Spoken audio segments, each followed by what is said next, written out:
Hello everyone and welcome to my channel. This is the 47th part of What If Deku Had a Robot Wolf. I hope you enjoy. Link to the original story and author in the description. Chapter 47, The Floof, Becomes Bun. What do you mean Paxton worked at Hard-On Industries? Izumi asked as she got dressed into her school uniform. Jensen Edwards, the man behind all of Hard-On Industries' robotic achievements, is Paxton, Durandal replied. I saw that man a lot, and I mean a lot. I can easily recognize that man's face, even with hair. Trust me, I know my creator's face. Izumi frowned. Okay, so Paxton and Jensen are one and the same. That's worrying. That means he was involved in the Moon Colony project. But I thought all of Hard-On Industries' higher-ups were killed? They were. Which begs the question, how did he survive? Durandal wondered. I found something else as well. Edgar D. Henderson was quirkless. His advanced mind quirk is nothing more than a lie, a fabrication to handwave all the advancements he came up with. Someone else came up with those achievements, and he claimed that they were his own. Izumi froze and looked up at Durandal. Edgar was like her, quirkless. She knew Americans didn't have issues with quirkless people, but why did he hide his? Why did he pretend to have a quirk? And if he didn't come up with all that advanced tech, then who did? So many questions and no one to get answers from. But there was one obvious thing, someone or something helped Edgar with his moon project. And Paxton was there, with him. She shook her head. This was becoming a rabbit hole of insanity that she was not ready to go down. Not yet, anyway. Thanks for looking into this, Durandal, but I think this is as far as we should go, Izumi said as she finished getting dressed into her uniform. There's not much else we can do to look into this more, not with the resources currently available to us. I agree. Just finding out that my creator was also involved in that project was terrifying, Durandal said. Whoever was behind this was smart, very smart. They pulled this off in such a believable way that without looking deeply into it I wouldn't have found it. What prompted you to want me to look into the guy anyway? Someone spoke to me, telepathically, Izumi replied. Told me to look into it. But I don't know why someone would do that, or who spoke to me in the first place. Another one. Durandal said, sounding annoyed. I'm starting to hate telepaths. We've been running into a lot of them as of late. Just how many people with this power are out there? I don't know, Izumi said as she picked up her school bag. I just hope we don't attract any more.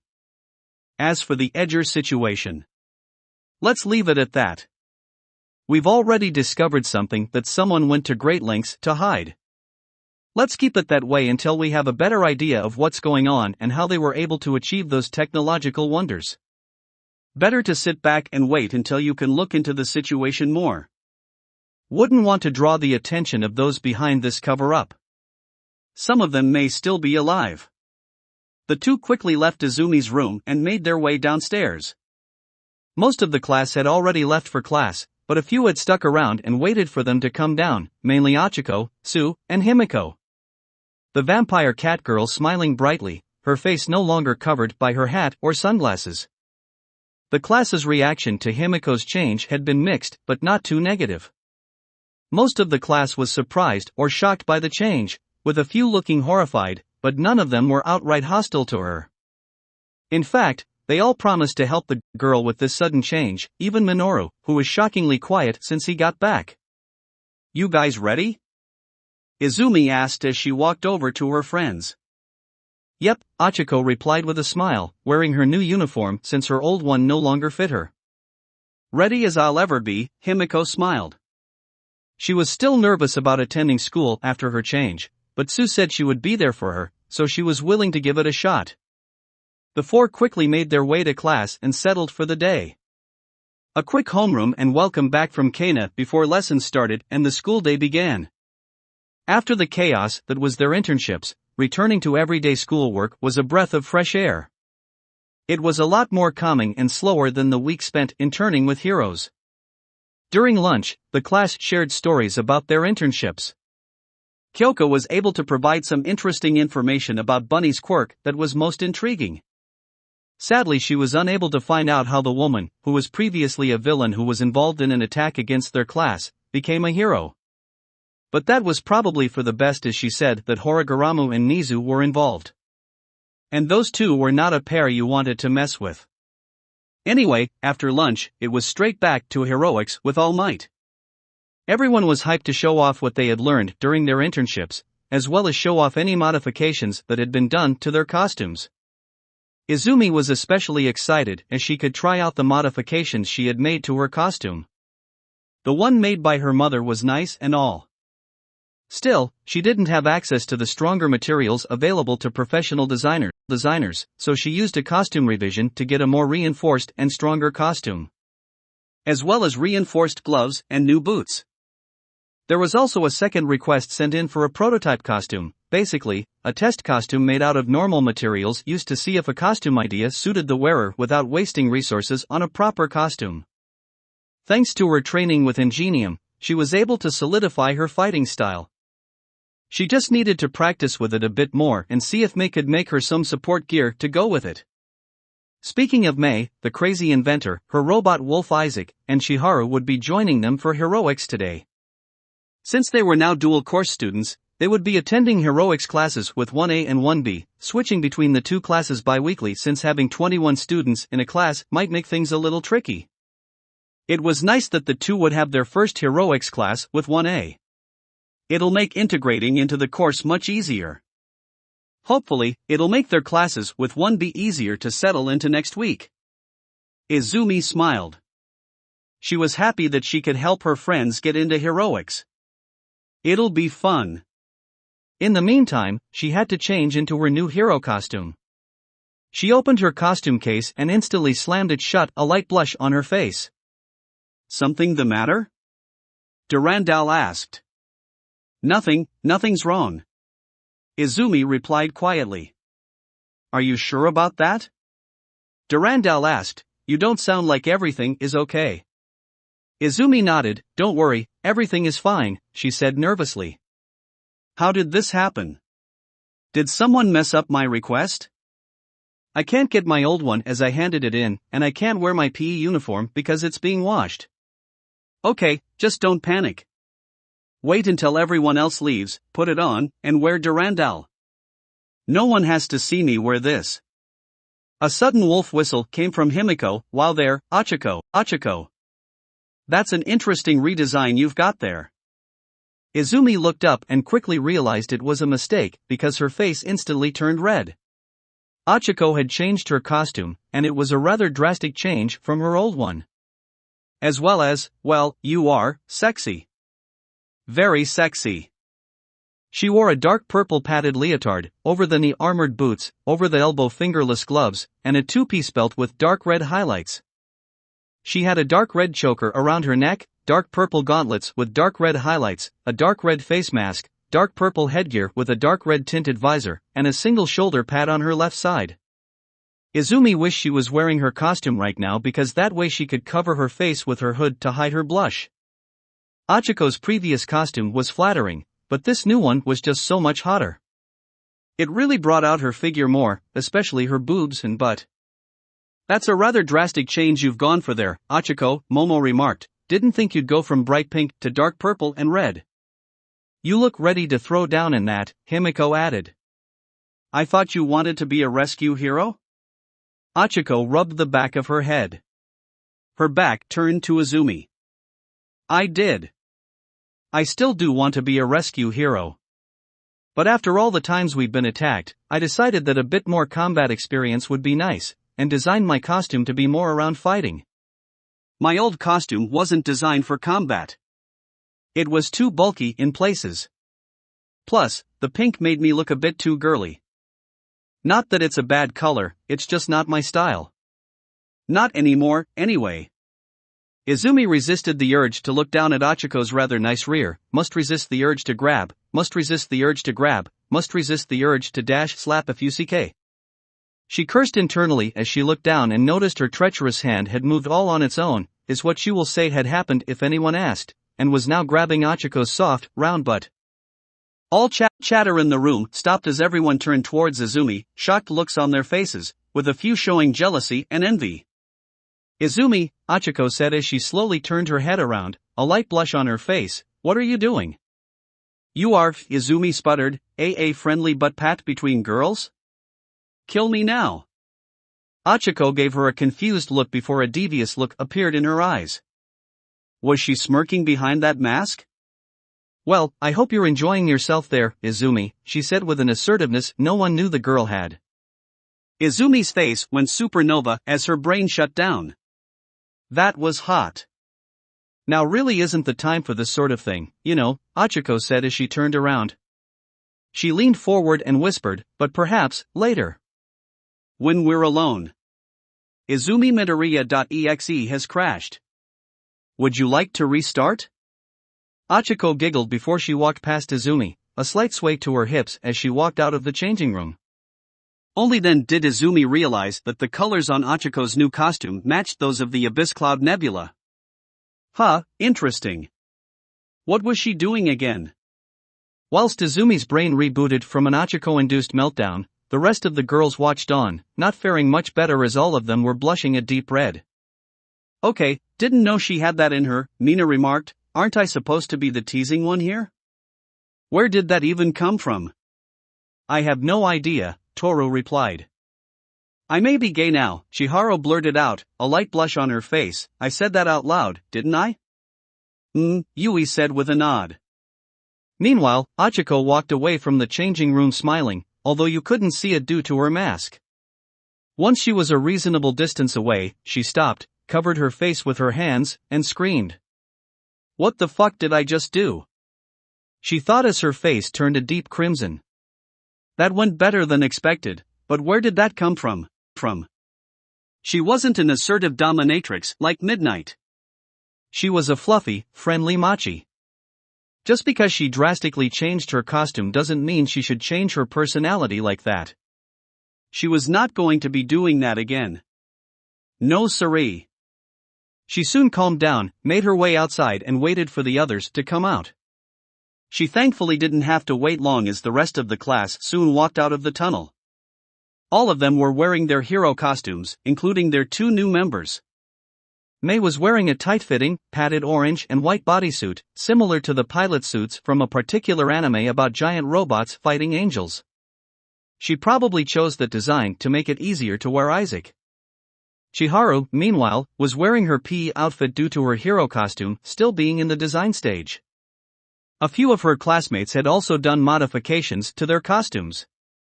Minoru had finally removed that stupid diaper, Himiko's backpack now had two sword scabbard things, Toru's now had a full-on bodysuit that was coded to her DNA so that the entire thing could go invisible with her, Kyoka now had a set of headphones on two bracelets around her arms, Koji was now wearing a mask of sorts, as was Rikido, Denki looked to have some sort of rig over his right eye, and Yui was now carrying a hammer. No prizes for guessing how she's going to use that.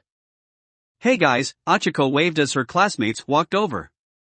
Oh, you're back to normal, Mina said, sounding annoyed. What happened to assertive Achiko?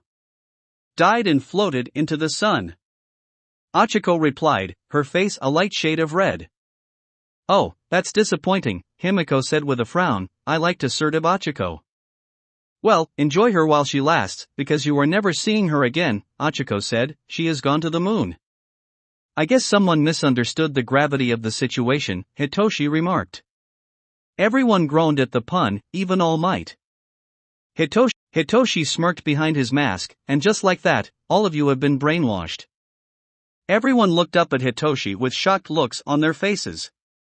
Ms. Joke has taught me all about jokes, memes, and puns, he said smugly, and I fully intend to weaponize them. Fear me. He has become too strong for this world, Mina remarked. Yui added with a nod. Well then. All Might announced, bringing the class to attention, I'm glad to see all of you again.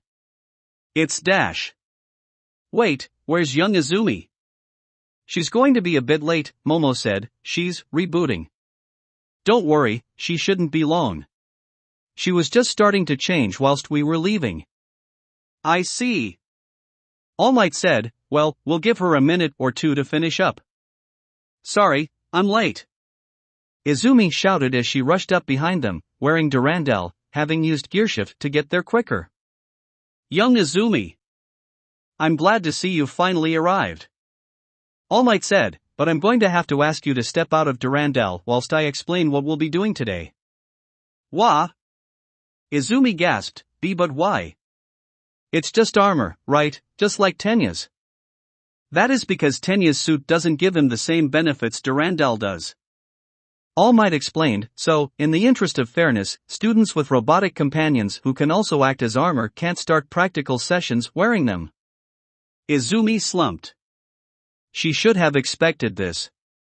Durandal gives her an advantage no one else has access to, so wearing him from the get-go would be unfair to the others. She can use more of one for all whilst wearing him, 5% more. But still, she didn't want to take him off right now, for several reasons. But she didn't want to disappoint All Might either.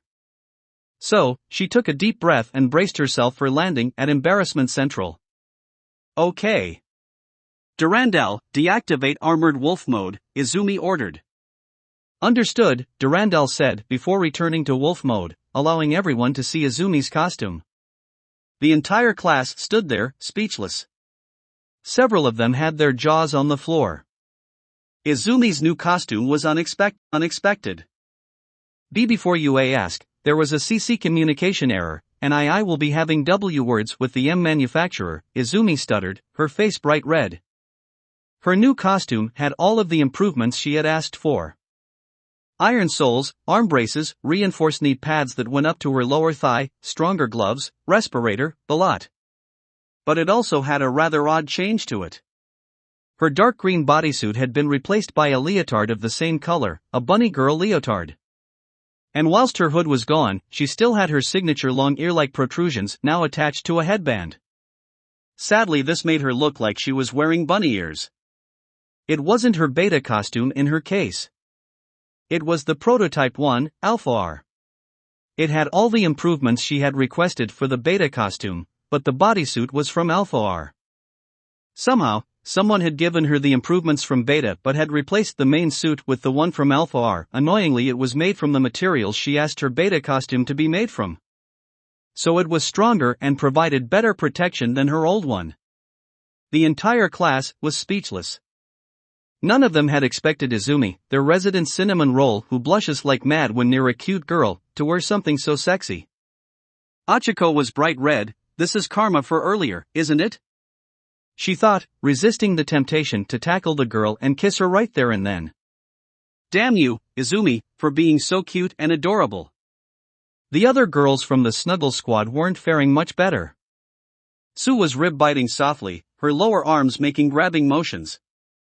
Momo, Mei and Himiko were bright red. Chiharu was blushing up a storm, and now knew for sure she was gay. Everyone else wasn't faring much better either, as most were either in shock or blushing. Shockingly, Minoru was the first to look away, muttering something about self-control. Wow, really going all out on the bunny theme, Denki remarked before being shocked by one of Kyoka's jacks. I am so jealous of you right now, Achiko, Momo muttered. All Might's eye twitched. Don't worry, young Izumi, I am going to have words with whoever made that for you. He thought before he coughed. Alright, class, that's enough now. Time to focus on today's lesson. The class quickly complied and turned towards All Might. Izumi quickly joined them and stood next to Achiko. Both girls is blushing up a storm. Izumi, I love you, but what was going through your head when you decided to ask for a bunny suit version of your costume to be made? The lesson itself was a simple one. All Might would wait at the center of Ground Gamma whilst the students would race towards him in groups of 4 or 5. The first one there wins. Simple enough. Izumi was thankfully part of the first group, alongside Hitoshi, Hanta, and Himiko. Thankfully she was allowed to wear Durandal during the race, so at least she could avoid showing too much skin, if just for a bit. The race was quite exciting, even if she didn't win it. Due to her fear of heights, Izumi couldn't jump from building to building or run along the many large pipes strewn across the place. She knew that would be the quickest way to All Might, but she just couldn't handle heights well yet. So, stuck to the ground she was, which hampered her badly as Hanta was able to use his tape to Spider-Man his way to first place, followed by Himiko in second. Izumi only managed to get third because Hitoshi tripped and fell. If that didn't happen, she might have gotten last place. It was disappointing that she couldn't have done better. She wanted to do more, but her fears were holding her back. She needed to overcome them. She needed to overcome her fear of heights, of falling, and of Katsuki. Only then can she become the hero All Might knows she can become. Until then, she'll work hard to overcome them and any challenge that stands in her way. And also embarrassment from wearing such an embarrassing outfit. Seriously, who decided that it would be a good idea to combine her beta costume with the prototype Alpha R? She was going to bring this up with Powerloader after this. You four have done well today, All Might said as the four students stood before him. To the winner, congratulations. To the rest, do not feel disheartened by not getting first place. You will all have time to shine. Now then, let us return to the others. The four students nodded before they followed their teacher back to their classmates. But stopped when Hitoshi suddenly collapsed onto one leg. Hitoshi, are you okay? Izumi asked as she rushed over to him. I'm fine, Hitoshi grunted, just my ankle. Must have done something to it during the fall. You should sit down, young Hitoshi. All Might said, I'll call for a robot to pick you up and take you to the infirmary. Hold one, Izumi said as Durandal deactivated armored wolf mode. She then rushed over to Hitoshi and crouched down beside him, activating gearshift in her right arm. You may feel a bit tired after this, she said as she touched his left. Instantly Hitoshi collapsed onto his back and started to breathe heavily. What the fuck was that? My gearshift technique, Izumi replied. I can use it to accelerate someone's natural healing, a bit like Recovery Girl. But I can't mend bones, plus it's got more of an energy drain on the one being healed. But, yeah, I can heal. You can heal. Hitoshi gasped. You can heal? A medical robot asked, suddenly appearing right in front of Izumi. Izumi leaned back nervously. You are, yeah, I can. Good. Come with me, please, the robot said before it grabbed Izumi and dragged her away. You are, okay. You are, can I okay, you are, bye, see you guys later, I suppose? Izumi said, sounding confused as she was dragged away. Durandal shook his head. Should have seen this coming, he said before he followed them. The others just sweat dropped.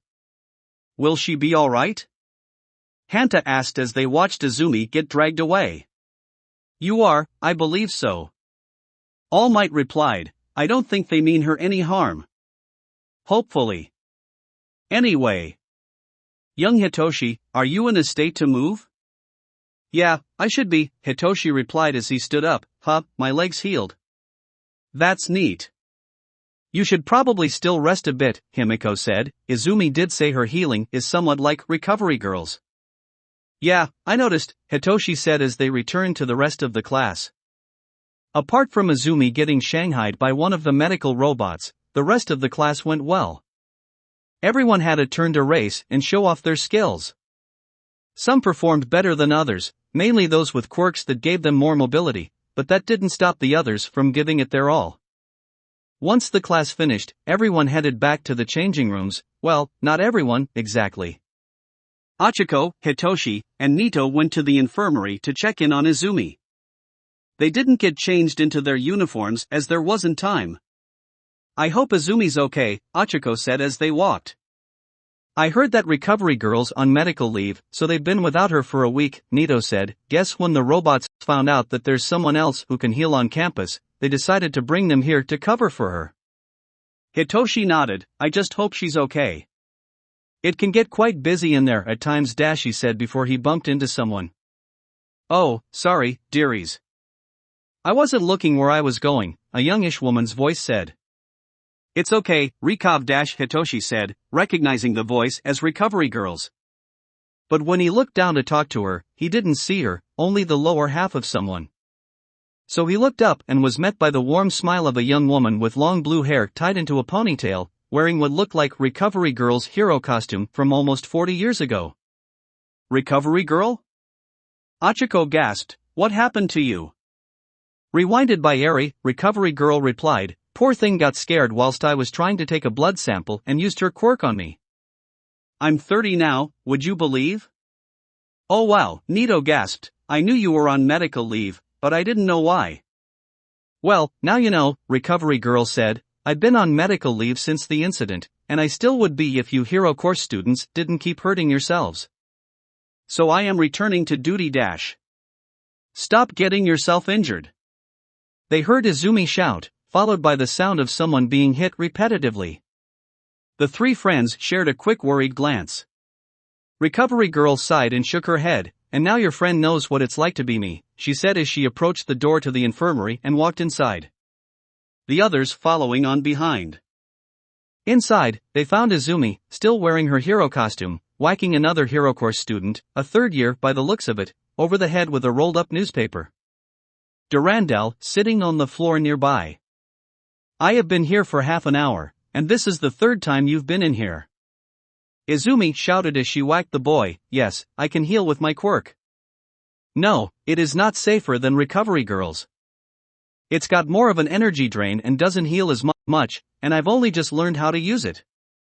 And you've been in here 3 times in the past half hour. Please. Stop hurting yourself." She shouted before she stopped hitting the guy with the newspaper and took a few deep breaths. "Please, don't let me see you in here again." The third year bowed frantically. "Yes, marm," he said before he rushed out of the room. Izumi let out a deep sigh. "I'm starting to see why Recovery Girl keeps hitting people's shins for repeatedly coming in here," she said before she straightened herself out and noticed her friends were there. "Oh, hey guys, Recovery Girl. Sorry for taking over your office, but the robots dragged me here after they found out that I could heal others with my quirk." "You can heal?" Recovery Girl gasped. Izumi sighed. "Yes, I can heal. It's part of a new technique I've learned to use. It works like yours, but I've only recently learned about it and am still learning how to use it. So I might need some help from you dash. Consider yourself automatically applied to UA's medical program." Recovery Girl smiled. "You have no idea how long I've been waiting for someone with a healing quirk to get into heroics. Most people with healing quirks don't become heroes, so it'll finally be a breath of fresh air to teach someone again," she said happily. She might just be able to retire even though she's been de-aged a bit. Plus, Izumi is All Might's successor. Fuck it. She's been waiting 40 years for this and wouldn't let it pass by. Tashinori will have to tear this from her cold dead hands. Izumi sighed. "Thanks for the offer, Recovery Girl. I'm going to need training to learn how to use this new power properly," she said. "You know something, I don't envy you. This is tiring work. I've only been here half an hour and had to treat 30 people, most of whom were the same person multiple times. I'm just glad none of them were serious. I'm unsure if my quirk can heal any bad injuries." Don't worry dear, I'll be taking over now," Recovery Girl said. "You can go now and return to your friends.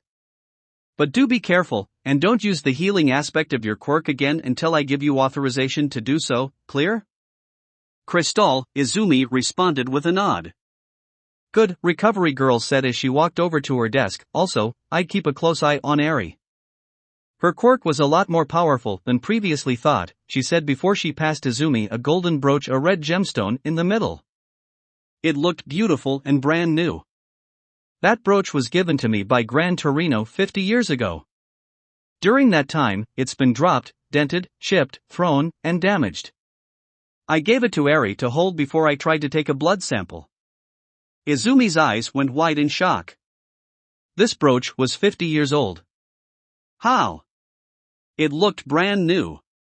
There wasn't even a dent in it. Unless Eri's quirk also works on non-living things. She gasped. This was both fascinating and worrying.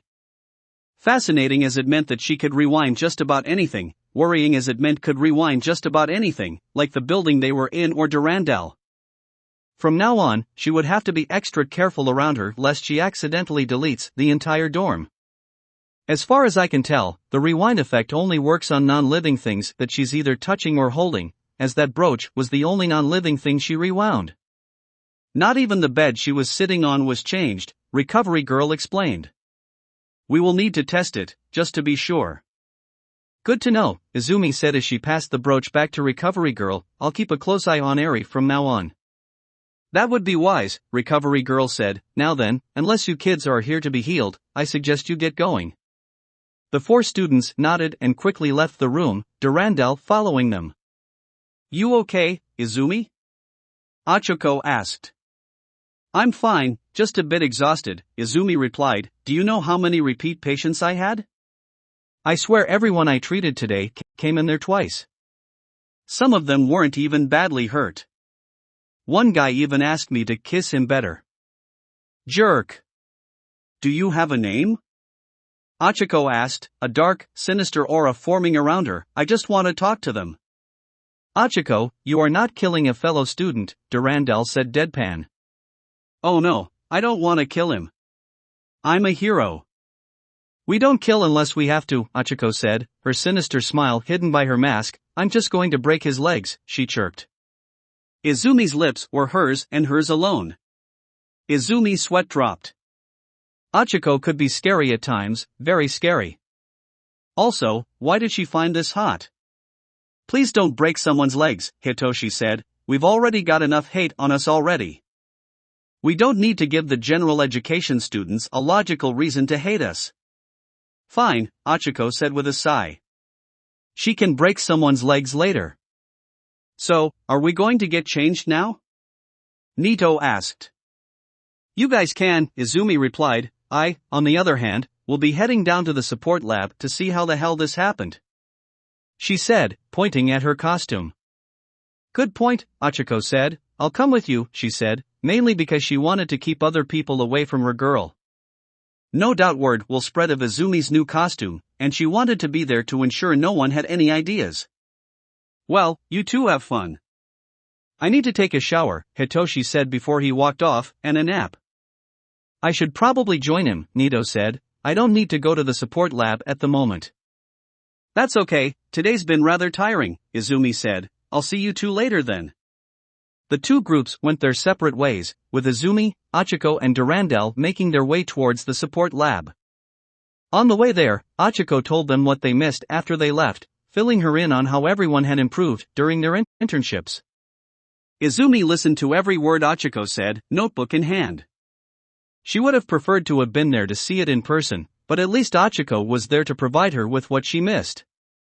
When they reached the door to the support lab, Izumi reached out to open it. Danger sense suddenly pinged. Unfortunately, there wasn't enough time between danger sense going off and the door suddenly blasting open to do anything about it. So she and Achiko got a face full of a large explosion, knocking them both onto the floor. Stop blowing holes in my workshop! Powerloader shouted from within the support lab, clearly unhappy. Izumi groaned as she tried to move, but something heavy was on top of her. Her head was also lying against something soft, something very soft. Oh, hey, Achiko. I didn't see you there, the cheerful voice of Mei said.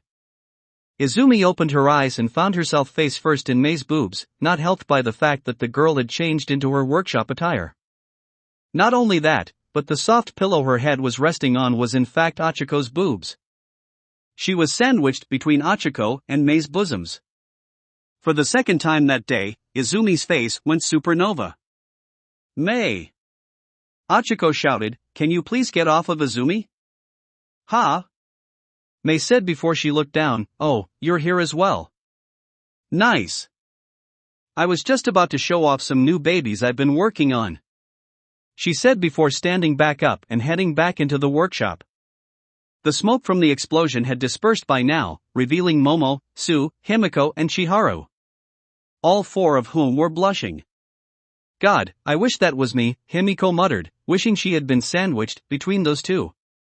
Durandal shook his head before he helped Izumi back onto her feet. I see Mei's just as explosive as ever. Are you two okay? Powerloader asked as he walked over. Yeah, we're fine, Achiko said as she stood up. Izumi just nodded, her face bright red. Okay then, Powerloader said, so, what brings you here? Are there any problems with your new costumes? Yes, there is, Izumi said before she pointed at her costume. This was not what I requested. she said as Durandal passed him copies of the 2 costume request forms she had made. Power Loader took the 2 sheets and looked at them both carefully. This can't be right, this has the improvements from the beta costume you asked for, but the bodysuit from the prototype. That can't be right. They were on separate forms. How did they get combined? That's why I'm here, to find out how this happened, Izumi said. Don't worry, I'll look into this, Power Loader said before he walked over towards his desk and started working on his computer. Okay, looks like your costume requests were sent to Detnerat. Odd, they turned it down and sent it over to another company. Oh, of course, those quirkiest bastards had something to do with this, Izumi growled. I'm pretty sure we were put onto some sort of blacklist because my mom gave them a rather nasty review after they refused to serve us due to believing I was quirkless at the time. Whenever we tried to call them, they ended the call almost immediately after giving them our names, she explained, glad that none of her friends had heard her. Well, that's a questionable business practice, Power Loader said with a frown. Does not explain how your costume designs were combined though. I'll have to look into it more. You go rejoin your friends. I've got some emails to send. Thanks, Izumi said before walking towards Mei's workstation, where her friends were. Only to be suddenly rammed by a speeding Nijire going what felt like way over the speed limit and was brought into an almost suffocating hug. Aha! Aren't you just adorable? Nijire squealed loudly, her thought process having first seen Izumi wearing her new costume was bunny. Cute. Must hug. I just want to snuggle you like the cute, adorable bunny you are. She cooed before she looked at Achiko with puppy dog eyes. Can I keep her? No, Achiko replied flatly, Izumi is my girlfriend. Get your own. Nijire groaned, oh, but she's so cute. Tough, Achiko said as she walked over and separated Nijire from Izumi. Izumi just sweat-dropped. Achiko, please don't get into a fight with our senpai. She will kick your arse. Achiko gulped. The memories from the sports festival and the Children of Blood's attack returned to her. She had watched Nijire fight in both instances, and, well, she showed no mercy. Nijire just looked at her with a dangerously friendly smile, gleefully awaiting the day she could participate in a heroics class with 1A. Izumi sighed before she turned towards the others. So, what brings you guys here? I'm just here to hand in my finalized costume design, Chihara replied, and to see if there's any possible support equipment I could use. Mei also wanted to show us a few things she's been working on, Momo added before feeling something clamping around her arm. She looked down and saw that Mei had put a metal vambrace around her arm. Okay? Make something. Mei said with a large smile, but make sure you pull it out from the place covered by the vambrace. You are, okay, Momo said, sounding confused, unsure at what Mei was getting at here. Yes, DNA-encoded clothing was a thing, but DNA-encoded metal? Now that was nothing more but a pipe dream. So it surprised everyone when Momo's light of creation appeared around the vambrace while a metal rod emerged from it. Leaving everyone, even Power Loader, gobsmacked. What? Momo gasped as she pulled the rod out of her arm and through the vambrace. That should not have been possible. What is that vambrace made from? Durandal asked. Mei giggled, Karasorum. She replied with a smile, I read a report that said that Karasorum might be partially organic, so I thought that it might be able to resonate with quirks if it's DNA encoded. So I used the sample Momo made to test it out. And by the looks of it, it does. Izumi beamed, that's amazing. Armor like that would mean people with quirks that would make wearing proper armor difficult or impractical can now be better protected. Mei smiled, thanks. This can revolutionize armor designs. There's just one teensy tiny problem, she said before looking at Momo. Momo let out a deep sigh. Karasorum isn't naturally found on Earth, with the only known deposits being from meteor impact sites. As such, it's absurdly expensive. My dad can't even get his hands on a gram of the stuff, she explained. Making a full suit of armor out of this stuff would be far too expensive, or impractical. Can't you just dilute it or something? Chihiro asked, make it an alloy. Mei shook her head, nope. It has to be pure Karasorum. Turning it into an alloy would only mess with the encoded DNA, reducing the chance that your quirk will work with it. And unless Momo is willing to make enough of it to make a full suit of armor, which is unlikely since that much Karasorum would be impossible to get our hands on naturally, then these designs I have won't be able to be used within our lifetime. Which is disappointing, but oh well, nothing to be done about that. Mei showing restraint. Power Loader said, surprised by Mei showing some form of restraint. Okay, what did you girls do to her? Make her sleep schedule something reasonable, Ribbit, Sue replied. Power Loader nodded, grateful for the change. Maybe this would make it less likely for her to blow something up. Izumi, meanwhile, was ecstatic and slightly worried. Durandal had told her what his quirk emulator was made from, with the main component being Karasorum. Paxton had figured out the rare element's properties long before the war started and spent a lot of his free time looking into it more, eventually coming up with his quirk emulator. She was glad that the man had not been able to get his hands on more Karasorum. It was highly likely that he would have been able to perfect his emulator if he had enough. Hell, a robot entirely made from Karasorum would probably be able to emulate mutation quirks. And now Mei had figured the same thing out.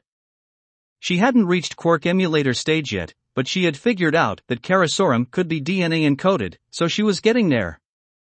She would have to push forwards when she was going to tell her the truth about Durandal before she tries to make a quirk emulator of her own. That will be it for this part. I hope everyone enjoyed. If you did, please leave a like and comment if you want part 48. If you want to hear more from me, subscribe. I hope to see you all in the next one.